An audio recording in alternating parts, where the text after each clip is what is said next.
అతని తండ్రి అతన్ని ఎప్పుడు నువ్వు ఫ్యాన్ స్విచ్ ఆఫ్ చేసి వెళ్ళు, టీవీ స్విచ్ ఆఫ్ చేసి వెళ్ళు, టేబుల్ ఇల్లు శుభ్రంగా ఉంచుకో అని పదే పదే చెప్తూ ఉండేవాడు. ఆ మాటలు ఆ కొడుక్కి నచ్చేవి కావు. ఇంట్లో ఉండటానికి ఇష్టం ఉండేది కాదు. నిన్నటి వరకు ఆ తండ్రి మాటలు ఇష్టం లేకపోయినా వినేవాడు. కానీ ఈరోజు అతనికి ఒక ఉద్యోగానికి పిలుపు వచ్చింది. ఉద్యోగం రాగానే వేరే చోటికి వెళ్ళిపోవాలని మనస్సులో అనుకున్నాడు. ఇంటర్వ్యూకి బయలుదేరాడు.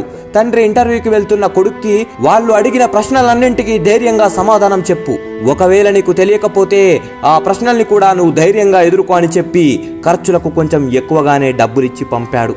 ఆ కొడుకు ఇంటర్వ్యూ జరుగుతున్న అడ్రస్కు వెళ్ళాడు. అంత పెద్ద బిల్డింగ్కి సెక్యూరిటీ లేదు. గేట్ యొక్క గడి కొంచెం వెళ్తున్న వాళ్ళ చేతికి తగిలేటట్లు ఉంది. దాన్ని సరిచేసి లోపలికి వెళ్ళాడు. లోపల గేట్కి రెండు పక్కల చిన్న చిన్న మొక్కలు ఉన్నాయి. ఆ మొక్కలకు నీళ్లు పట్టి ట్యూబ్ను నడిచే దోవలో పడేసి ఆ తోటవాడు మోటార్ ఆఫ్ చేయడానికి వెళ్ళిపోయాడు. ఆ ట్యూబ్ని చేతిలోకి తీసుకొని ఒక మొక్క యొక్క మొదళ్ల మీద నీరు పడేటట్లు పెట్టి లోపలికి వెళ్ళిపోయాడు. రిసెప్షన్లో ఎవరూ లేరు. ఇంటర్వ్యూకి ఫస్ట్ ఫ్లోర్ అని బోర్డు రాసి పెట్టి ఉంది. మెల్లగా మెట్లెక్కాడు. దారిలో నిన్న రాత్రి వేసిన లైట్లు వెలుగుతూనే ఉన్నాయి. ఎవరు ఆఫ్ చేయకుండా ఉన్నాయి. లైట్స్ ఆఫ్ చేయకుండా వెళ్తున్నావని తండ్రి చెప్పిన మాటలు వినపడుతున్నట్లుగా సడన్ గా అనిపించి వెంటనే మెట్ల వద్దకు వెళ్లి లైట్ స్విచ్లను ఆఫ్ చేసి పైకి వెళ్ళిపోయాడు. ఫస్ట్ ఫ్లోర్ లో ఒక పెద్ద హాల్లో చాలా మంది కూర్చొని ఉన్నారు. అంతమందిని చూసి నాకిక్కడ ఉద్యోగం దొరుకుతుందా అని మనసులో అనుకుంటూ ముందుకు అడుగులు వేశాడు. అక్కడ ఫ్లోర్ పై ఉన్న మ్యాట్ పై వెల్కమ్ తలక్రిందులుగా ఉంది. దాన్ని కాలితో సరిచేసి లోపలికి వెళ్ళిపోయాడు. ఆ హాల్లో ముందు వరుసలో చాలా మంది కూర్చొని ఉన్నారు. వెనుక వరుస ఖాళీగా ఉంది. కానీ ఫ్యాన్ తిరుగుతూ ఉంది. గదిలో ఎవరూ లేనప్పుడు ఫ్యాన్ ఎందుకని వాళ్ళ అమ్మ అన్నట్లు మాటలు వినపడ్డాయి. వెంటనే ఫ్యాన్ స్విచ్ ఆఫ్ చేసి ఇంటర్వ్యూకి వచ్చిన వారితో కలిసి కూర్చున్నాడు. ఇంటర్వ్యూకి వచ్చిన వాళ్ళని ఒక దారిలో నుంచి లోపలికి పంపి వేరే దారిలో నుండి బయటకు పంపిస్తున్నారు. దానివల్ల లోపల ఎటువంటి ప్రశ్నలు అడుగుతున్నారో అనే విషయం తెలుసుకోలేకపోయాడు.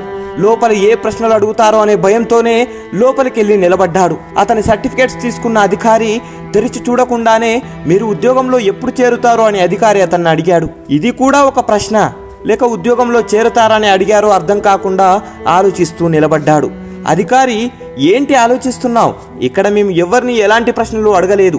వచ్చే ప్రతి ఒక్కరూ ఏం చేస్తున్నారో ఎలా ప్రవర్తిస్తున్నారో చూడటానికి అక్కడక్కడ కెమెరాలు పెట్టాం.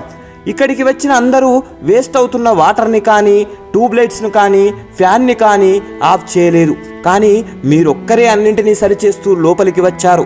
మేము మిమ్మల్ని ఉద్యోగంలోకి తీసుకుంటున్నామని అధికారి చెప్పాడు. నాన్న చెప్పే మాటలన్నీ నాకు విసుగు తెప్పించేవి, కానీ ఆ మాటలు ఇప్పుడు నాకు ఉద్యోగం ఇప్పించాయని సంతోషపడ్డాడు. తండ్రి మీద ఉన్న కోపం మొత్తం పోయింది. ఉద్యోగంలో చేరేటప్పుడు నాన్నని కూడా ఇక్కడికి తీసుకురావాలని మనస్సులో అనుకుంటూ ఇంటికి బయలుదేరాడు. తండ్రి మన కోసం ఏం చెప్పినా ఏం చేసినా మన భవిష్యత్తుకి మంచి జరగాలని చేస్తాడు.